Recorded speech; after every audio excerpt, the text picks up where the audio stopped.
예수께서 다시 바닷가에 나가심에 큰 무리가 나아왔거늘 예수께서 그들을 가르치시니라. 또 지나가시다가 알페오의 아들 레위가 세간에 앉아 있는 것을 보시고 그에게 이르시되 나를 따르라 하시니 일어나 따르니라. 그의 집에 앉아 잡수실 때에 많은 세리와 죄인들이 예수와 그의 제자들과 함께 앉았으니 이는 그러한 사람들이 많이 있어서 예수를 따름이러라. 바리새인의 서기관들이 예수께서 죄인 및 세리들과 함께 잡수시는 것을 보고 그의 제자들에게 이르되 어찌하여 세리 및 죄인들과 함께 먹는가?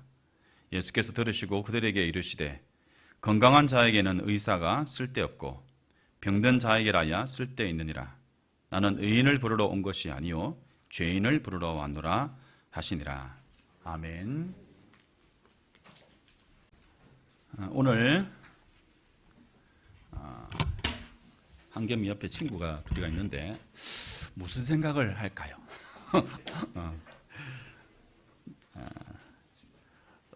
어떻게 보이고 또 어떻게 들릴지는 모르겠는데 또 개인적으로 또 의미 있는 또 인생에 좋은 시간 되었으면 좋겠습니다. 성경을 보시면 이 지나가는 길에 세리의 일을 하는 레위가 이 자기 세관에 앉아 있는 것을 보셨다라고 합니다. 이 내용이 사실은 마태복음 9장에 9절부터 13절 요 사이에 거의 똑같은 내용으로 나옵니다. 조금만 차이가 있고 기본 핵심 내용은 똑같습니다. 거기에 보면 이 레위가 이 마태로 나옵니다. 그래서 여러분이 알고 있는 그 마태, 그 사람입니다. 예수님은 이 앉아있는, 이 세관에 앉아있는 이 세리를 보시고 나를 따르라 하셨습니다. 그랬더니 이 세리가 즉각 따라 나섰죠. 후에 세리는 친구들과 함께 예수님과 식사의 교제를 나눕니다. 이것을 보고 바리새인인 서기관들이 예수님을 비난합니다. 이 바리새인들은 세리하고 식사하는 예수님을 죄인들과 식사한다라고 비난합니다. 바리새인에게 세리는 죄인입니다. 이 바리새인들이 하나의 직업군에 있는 이 세리를 꺼려할 수는 있는데 이것을 넘어서 죄인이라고 정죄합니다. 그 이유는 세리가 하고 있는 일의 내용과 그리고 그 일을 통해서 돈을 벌어들이는 방식 때문입니다. 아시다시피 이 정체성과 순수성을 가장 중요한 가치로 여기는 바리새인들, 이 바리새인들에게 세리는 우리가 이후에 말씀을 드리겠지만 이 사람들은 반율법적이고 반공동체적인 그런 무리로 보였던 것이죠. 이런 바리새인들에게 세리는 어떤 사람들로 여겨지고 또한 이 바리새인들을 향한 세리들을 향한 이 바리새인들의 그 마음에 대하여서 잠깐 우리가 살펴보고자 합니다. 먼저 세리에 관해서 잠시 설명을 드리도록 하겠습니다. 이 세리라는 말은 우리가 실생활에서 거의 쓰지 않습니다. 여러분 경리란 말도 요즘 잘 안 쓰죠. 그렇지 않습니까? 경리, 세리 똑같은 그 형식의 말입니다. 세금의 세자와 그 다음에 업무, 일, 관리라고 말할 때 그 리자를 합쳐서 세리라고 합니다. 좀 더 정확하게 말하면 세금을 받으러 다니는 징수하는 사람들, 징수원들입니다. 실제로 영어로 보면 이 세금 컬렉터이 되어 있습니다. 이제 컬렉터들, 이게 세금을 모으는 사람들이죠. 그죠? 징수하는 사람들.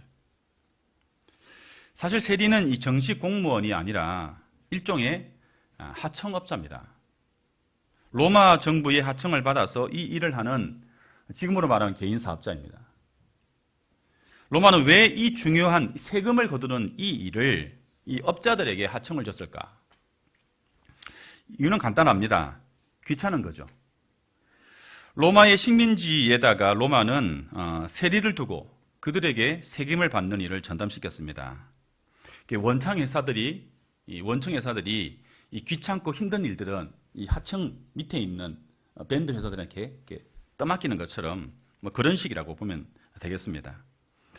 이 세금의 징수를 그 지역이나 사람들을 잘 아는 유대인들에게 맡긴 것이죠.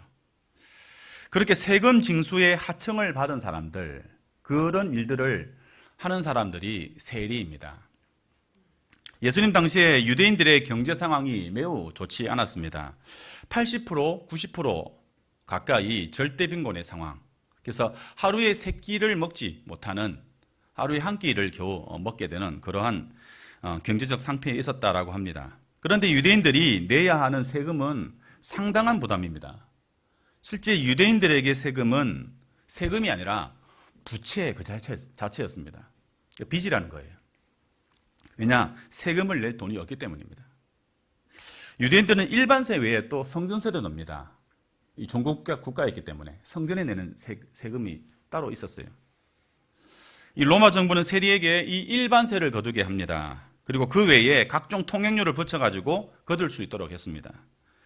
특정 도로에 물품을 운반하는 이 장사치들이나 아니면 여행객들이 그 도로를 지나게 될 때 통관세를 내도록 했습니다. 도로뿐만 아니라 나루터에 배를 이용하거나 나루터를 이용하는 그 모든 금액에도 돈을 다 붙여서 비용을 내도록 했습니다. 이 모든 것들이 이 세리들에게는 다양한 수입을 창출할 수 있는 도구였습니다.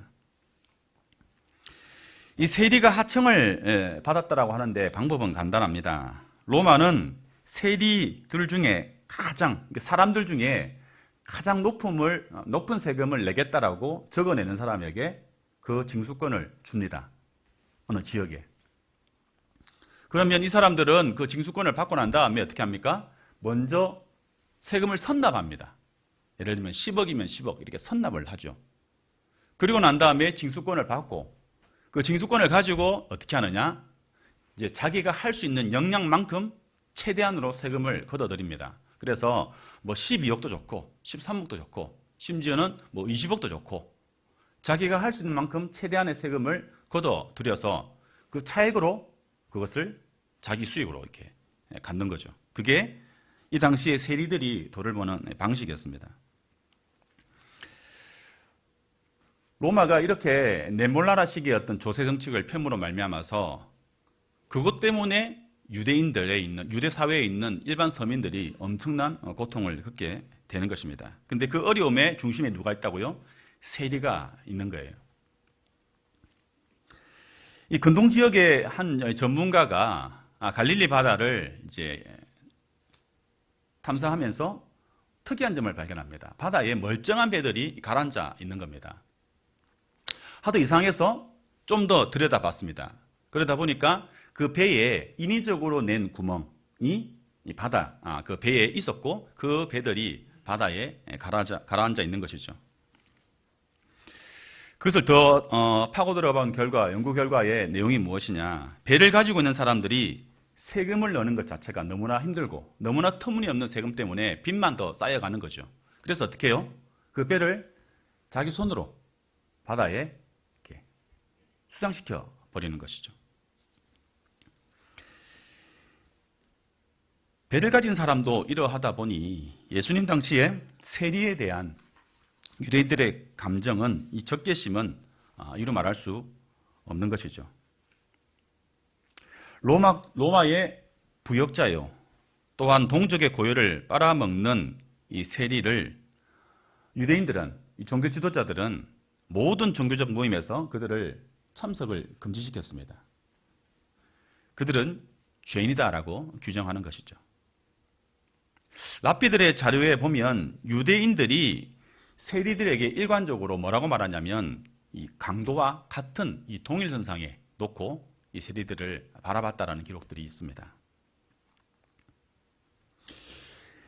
일반인들의 인식이 이렇다 한다면 이 세리에 대한 이 종교적 지도자의 입장에 있었던 이 바리새인들, 특히나 나라의 멸망을 하나님의 말씀을 등한시한 것 때문에 된 것이다라고 생각하고 철저히 율법을 지키는 그런 운동에 열심을 다했던 바리새인들, 이 바리새인들의 눈에는 세리들이 어떻게 보였겠습니까? 세리에 대한 이 바리새인들의 이 감정, 이 감정을 어쩌면 가장 잘 이해할 수 있는 민족이 어느 민족이겠냐라고 하면 우리나라, 우리 민족이 아니겠나 생각을 합니다. 유대인들에게 세리나 우리에게 친일의 부역자들이나 별반 차이가 없는 것이죠. 심지어 세금을 과도하게 걷어서 세민들의 삶을 더욱더 핍절하게 만든 장본인들이 세리이기 때문에 바리새인들의 감정은, 이 바리새인들이 세리에 대한 이 적개심은 충분히 이해가 되는 부분인 것이죠. 누가복음 3장 12절 13절에서 세례 요한도 세리에게 이런 권고를 합니다. 어떤 권고를 했느냐? 너희가 이제 세례를 받고 회개한 이후에 부과한 세금 외에는 더 거두지 마라. 이렇게 권고합니다. 부과된 그 이상으로 거두지 말라라는 것입니다. 마태복음 18장 17절에 보면 예수님도 세리에 대한 부정적인 표현을 하고 계십니다. 같이 한번 읽어볼까요? 시작.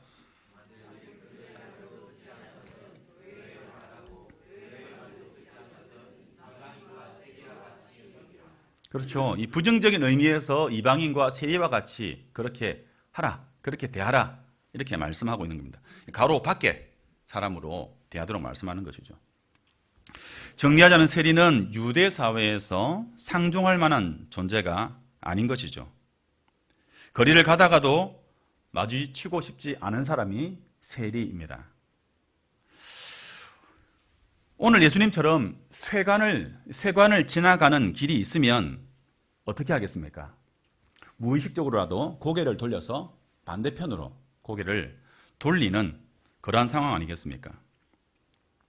이렇게 세리에 대한 적개심, 세리에 대한 부정적인 감정은 충분히 이해할 수 있는, 공감될 수 있는 부분이 아주 많이 있습니다. 그런데 예수님이 길을 지나시다가 세리 마태가 앉아있는 세관을 지나게 되었습니다. 그런데 그냥 지나치지 않고 멈춰 섭니다. 그리고 그를 빤히 쳐다보십니다. 그러고는 한 말씀을 하십니다. 그 말씀이 전혀 예상 밖의 말씀이죠. 예수님께서 세리를 쳐다보시고 빤히 들여다보실 때에 제자들은 어떤 생각을 했을까요? 한 말씀 하시려나? 저 돈에 빠져서 나라도 팔아먹고 우리에게 저렇게 심각한 멋진 나쁜 짓을 하는 이 세리에게 한 말씀 하시려는 갑다라고 생각했지 하지 않았겠습니까?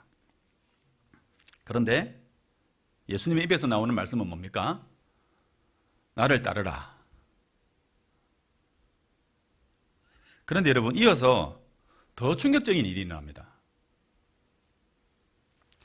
세리 마태가 그 자리에서 그 말이 떨어지자마자 예수님을 따라갑니다. 이 충격입니다. 여러분 집에 가서 한번 장면을 연상해 보면서 이 장면을 한번 보십시오. 다른 사람이 아닌 세리가 예수님의 말씀에 즉각적으로 베드로가 그 모든 것을 버려두고 쫓았던 것처럼 세리가 예수님을 따랐습니다. 말 그대로 충격의 연속입니다. 이것은 사실 당시 사람들에게는 상식 밖의 일입니다. 세리를 제자로 부르는 것도 그렇지만 이 세리가 그 부름에 단숨에 예스 하고 예수님을 따르는 것,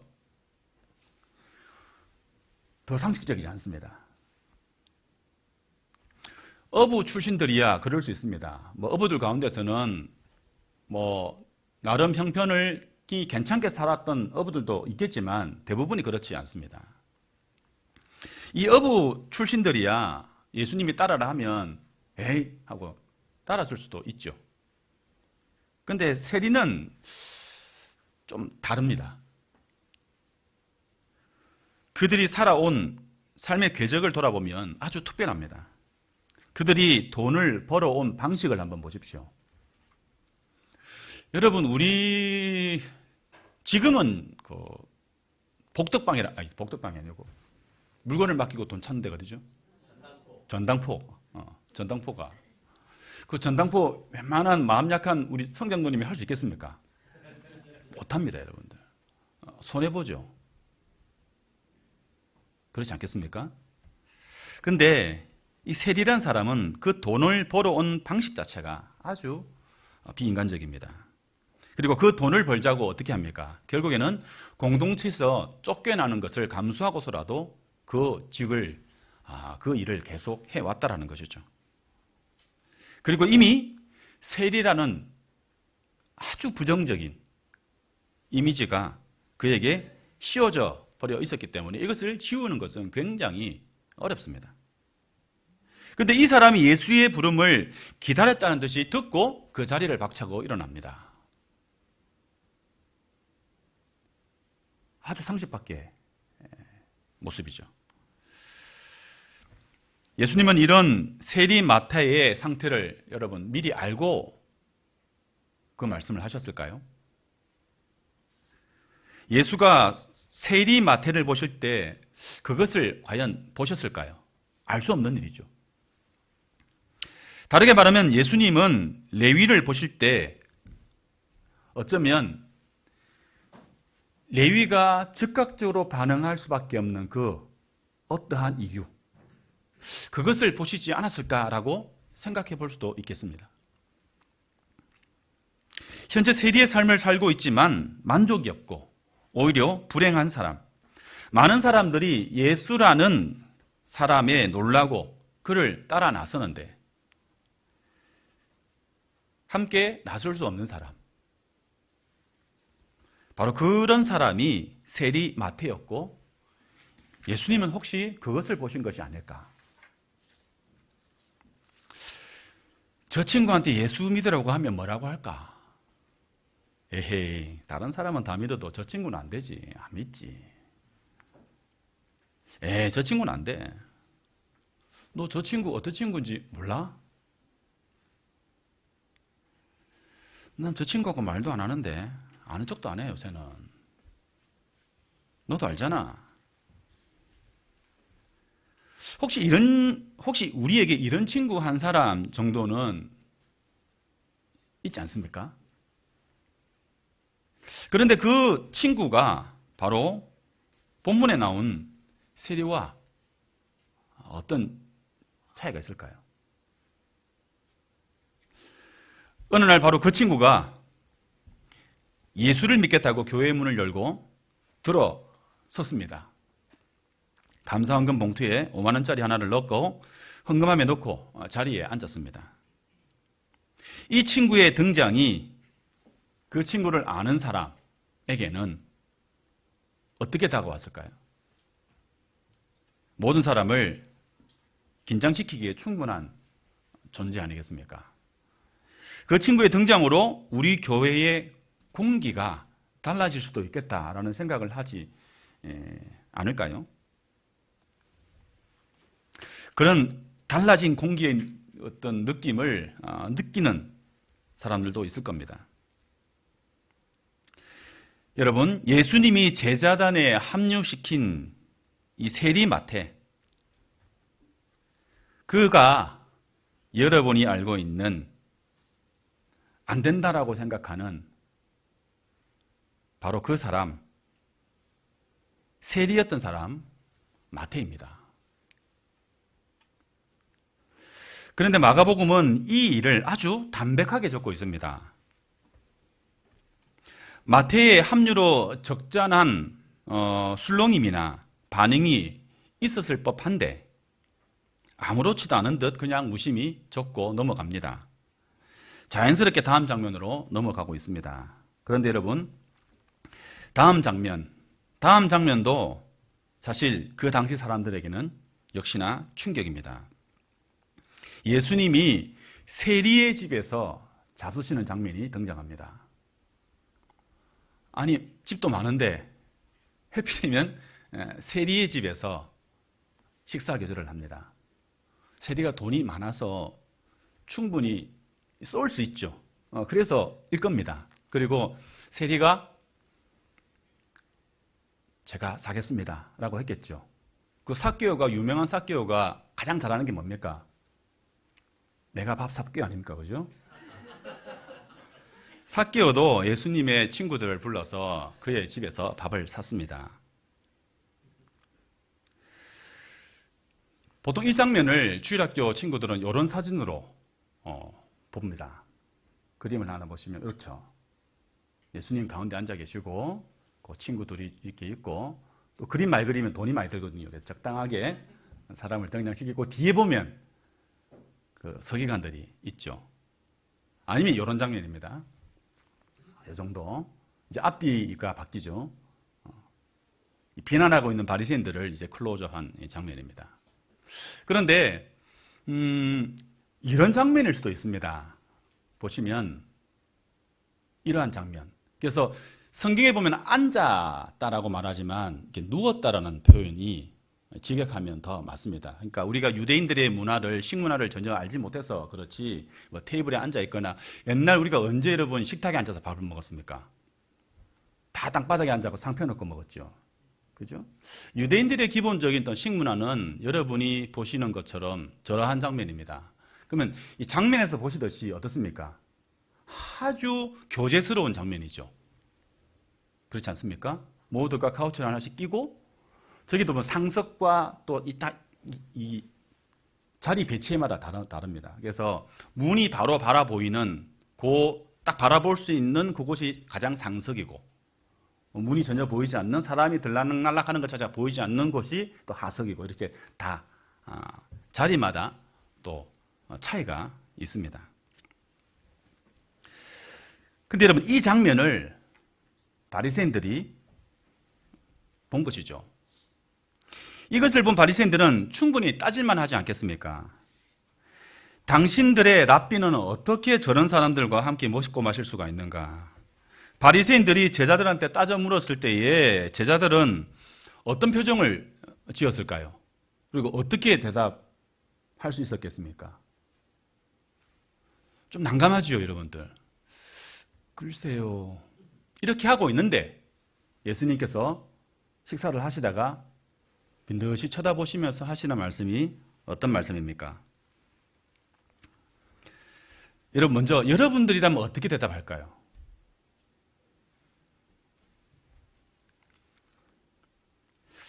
바리새인들이 그 제자들에게 물었을 때에 예수님은 이렇게 대답할 수도 있습니다. 내가 이렇게 하는 게 옳다. 이게 하나님의 뜻을 이루는 것이다. 이렇게 말할 수 있습니다. 근데 예수님께서는 또 이렇게 대답하지 않습니다. 이 언중유골에 뭔가 뼈가 있는 듯한 어떤 이 돌려치시는 그러한 예수님의 말씀, 대답입니다. 같이 한번 읽어볼까요? 시작. 건강한 자에게는 의사가 쓸데없고 병든 자에게라야 쓸데있느니라. 나는 의인을 부르러 온 것이 아니요 죄인을 부르러 왔노라. 이 대답의 의미를 자세히 살피는 것이 중요하겠습니다. 예수님은 이 대답에서 자신을 두 가지의 이미지로 소개하죠. 먼저는 치료해 주러 온 의사입니다. 이 의사라는 말에는 이런 의미가 담겨 있는 겁니다. 세리는 충분히 아파하는 세월을 보냈고 지금도 아파하고 있다. 이제 세리는 치료가 필요합니다. 그것을 자기도 압니다. 예수님은 세리를 치료를 필요로 하는 그러한 영혼으로 보신 것이죠. 예수님의 눈에 그게 보였다 하겠습니다. 그리고 죄인을 부르러 왔다 했습니다. 이 말씀을 하시는 이유는 세리는 자기가 죄인이라는 것을 너무나 잘 알고 있다는 겁니다. 자기 죄를 충분히 알고 이 죄를 해결해야 한다는 것을 알고 있는 사람이라는 것이죠. 자기 죄를 아는 사람, 죄를 해결하고자 하는 사람이라는 겁니다. 그래서 내가 그를 부르러 왔다 말씀합니다. 자, 보시면 바리새인들도 세리를 병자나 죄인으로 알고 있었습니다. 예수님이 세리를 보시는 것처럼 바리새인들도 세리가 죄인이야. 저 친구들은 병자들이야. 알고 있었습니다. 그러나 결정적 차이가 있습니다. 그것은 죄인인 이 병자인 그들을 어떻게 대하는가의 차이가 있습니다. 예수님은 병자를 고치러 오셨고 죄인을 부르러 오셨습니다. 회개케 하기 위하여. 반면에 바리새인들은 병자를 진단하고 죄인을 정죄하고 그것으로 끝입니다. 왜? 죄인이기 때문에, 병자이기 때문에 가까이 하지 않아야 할 그러한 사람인 것이죠. 좀 더 악하게는 그들의 죄로 인하여서 자기의 의를 더 드러내려고 하는 상대적 의로움을 만끽하고 있는 그러한 사람들이다라고 할 수 있겠습니다. 우리 그리스도인들을 한번 봅시다. 대부분이 그렇지 않습니까? 말하긴 좋아합니다. 그리고 말도 잘한다고 합니다. 그런데 그 내면과 그 삶을 들여다보려고 하는 노력들을 하지 않습니다. 그 대상이 객관적으로 지탄받는 대상이라고 하면 더더욱 그렇습니다. 바리새인의 판단은 일면 정당한 판단입니다. 바리새인에게 세리는 나라를 배신하고 동족의 고열로 자기의 배를 불리는 죄인입니다. 우리가 잠시만 연상해보면 떠오를 수 있는 그런 사람입니다. 유대사회를 아프게 하는 종기와 같은 존재입니다. 그래서 도려내야 유대사회가 건강하고 깨끗하게 될 수 있는 그러한 사람들이죠. 대부분이 그렇게 말을 합니다. 그렇지만 바리새인들의 방식은 아주 손쉬운 방식입니다. 가장 손쉬운 방식이 무엇입니까? 내치는 겁니다. 그러면 깨끗해지기 때문입니다. 그런데 어느 날 돌아보면 주위에 남는 사람이 없죠. 눈에 거슬리는 것을 다 드러냈기 때문입니다. 어릴 때 사과를 먹다 보면 빨갛게 이렇게 흉이 지지 않습니까? 그거 파내다 보면 먹을 게 없습니다. 근데 그게 흉으로 보이지 않는 사람은 배불리 먹죠.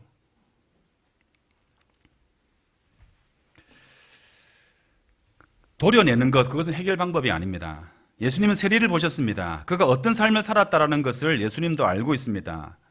그런 그에게 나를 따르라 하신 것이죠. 그랬을 때 기적과 같은 일이 일어났습니다. 그를 붙잡고 있었던 탐욕의 수단이었던 세리를 던져두고 예수를 따르는 세리에게 기적이 일어났습니다. 그런데 예수님이 그를 보고 불러주지 않으셨다면 마태는 여전히 그 세관에 앉아서 그 자리를 지키고 앉아 있었을 겁니다. 그 마음의 병과 죄의식을 가지고 말이죠. 우리를 통해서도 이런 기적 같은 일이 누군가에게 일어나야 하지 않겠습니까? 그런데 여러분, 21세기 대한민국에 세리 같은 이들이 있을까요? 있습니다. 우리가 살아가는 이 땅에도 세리 같은 이들이 있습니다. 우리의 상식과 기준에서 우리가 X자를 칠 수 있는 그러한 이들이 존재합니다. 그 X자는 사사로운 감정에서 친 것이 아닙니다. 개인적인 선호를 떠난 것입니다. 충분히 X자를 꺼도 될 만한 사람들이라는 것이죠. 그런데 여러분,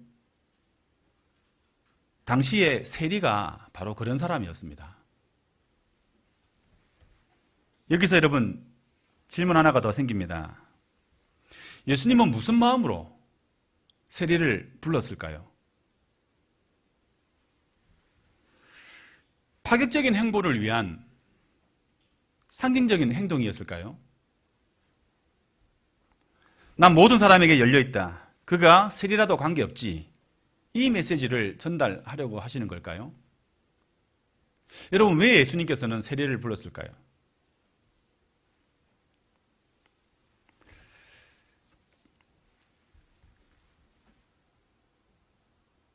제 생각에는 나는 열려있다, 세리라도 관계없다라는 이러한 파격적인 행보를 보여주시려고 하는 그런 의도는 아닌 것 같습니다. 세리이고 아니고는 바리새인들의 눈에 중요한 것입니다. 예수님께서 세리를 부르신 것은 그가 세리이기 때문이 아니라는 겁니다. 그랬으면 여러분 12명으로는 부족하죠. 상징적으로 하나씩 골라하면 그 시대에 고를 사람이 얼마나 많습니까? 12명 갖고는 택도 없습니다. 예수님이 세리 마태를 부르신 것은 그가 의사를 필요로 하는 사람이었기 때문입니다. 스스로 죄인인 줄 알고 죄인인 줄을 알고 있는 사람, 의사가 필요한 사람, 그 마태를 보시고 그에게 나를 따르라 하신 것입니다. 마치 부자 청년에게 나를 따르라 하셨을 때의 그 부름과 다르지 않습니다. 부자 청년은 그가 가진 재물 때문에 근심하며 돌아가지 않았습니까? 그가 부자라서 그를 부르신 것이 아니죠. 그가 영생에 관한 물음이 그에게 있었기 때문에 그를 예수님께서 부르신 것입니다. 이 세리의 이야기가 우리가 가진 선과 정의와 옳음의 기준을 다 부정하자라는 말이 아닙니다. 예수님 안에서 다 용서하고 덮고 가자 그런 말을 하는 것도 아닙니다. 세리라 하더라도 용서를 구하고 자비를 구하는 이에게 우리의 손을 내밀어야 하지 않는가라는 말씀입니다. 세리를 보셨던 예수님의 그 눈이 우리에게 그 부름의 요청이 우리에게도 필요함을 말씀하는 겁니다. 더불어 자리를 박차고 나올 큰 용기가 필요한 이 시대의 세리 같은 이들이 우리에게 있다라는 것을 기억하자라는 것이죠. 제자들은 우리 편에서 강제나 강요로 제자의 길이라는 것은 강제나 강요로 되지 않습니다. 한편으로는 모든 사람에게 열려있는 문이기도 합니다. 해서 누구나 그 문으로 나올 수 있어야 합니다. 다만 그 문을 열고 들어오는 것이 매우 힘들고 어려울 수 있다는 것이죠. 저 뒷문을 열고 들어오는 것이 쉽지 않은 거예요, 여러분. 심지어 세리라면 어떻겠습니까?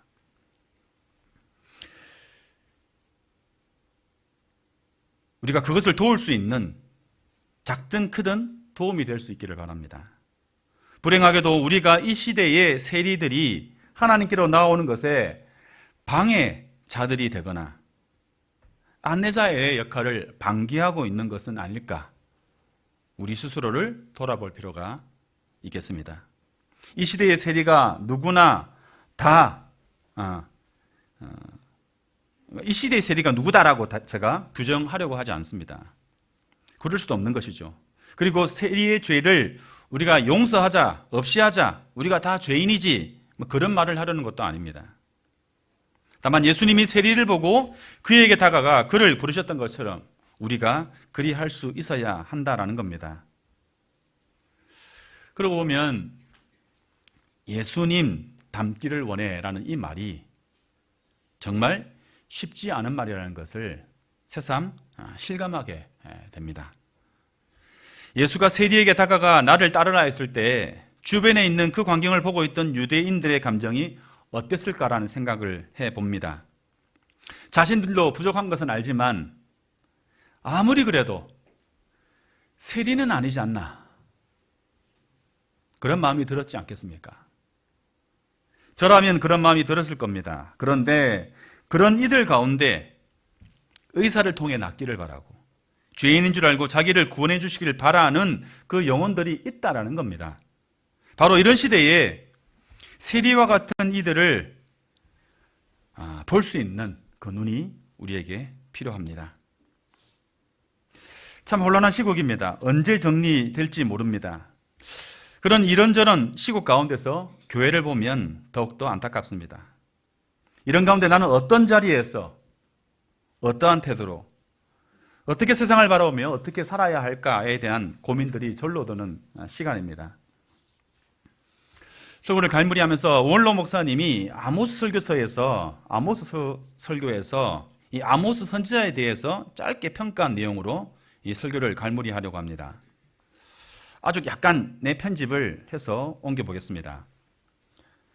아모스는 하나님을 향한 신실한 마음과 진실한 태도를 가진 사람입니다. 하나님의 뜻을 따라서 고민도 하고 마음으로 언제나 하나님의 마음을 생각하면서 자신과 주변과 역사를 바라보려는 마음을 가진 사람이라고 생각했습니다. 저는 그런 태도가 굉장히 필요하다라고 보죠. 아모스는 그냥 농사만 짓는 그런 사람이 아니라 농사를 지으면서도 세상에 대해 또 하나님에 대한 통찰과 좋은 마음을 가진 사람이라고 봅니다. 저는 오늘 세리에게 다가가셔서 그를 부르시는 예수님의 모습을 보면서 아모스와 같은 성실하고 진실한 태도를 가진 사람들로 하나님의 복음을 전하기 위해서 고민도 하고 그저 우리가 하는 일에 분주하게만 살지 않고 일상을 사는 가운데 우리 주변에도 세리와 같은 이들이 있지 않은지 살피는 그런 좋은 마음을 가진 그런 사람들로 저와 여러분이 살았으면 좋겠다라는 말씀을 드리고자 하는 것입니다.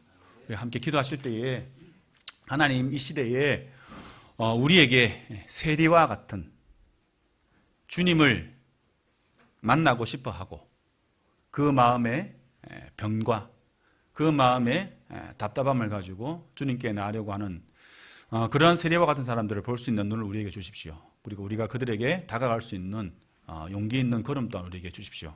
또 우리 평화교회가 그러한 일들을 감당하는 교회가 되게 해 주십시오라고 함께 기도하면 좋겠습니다. 기도하겠습니다.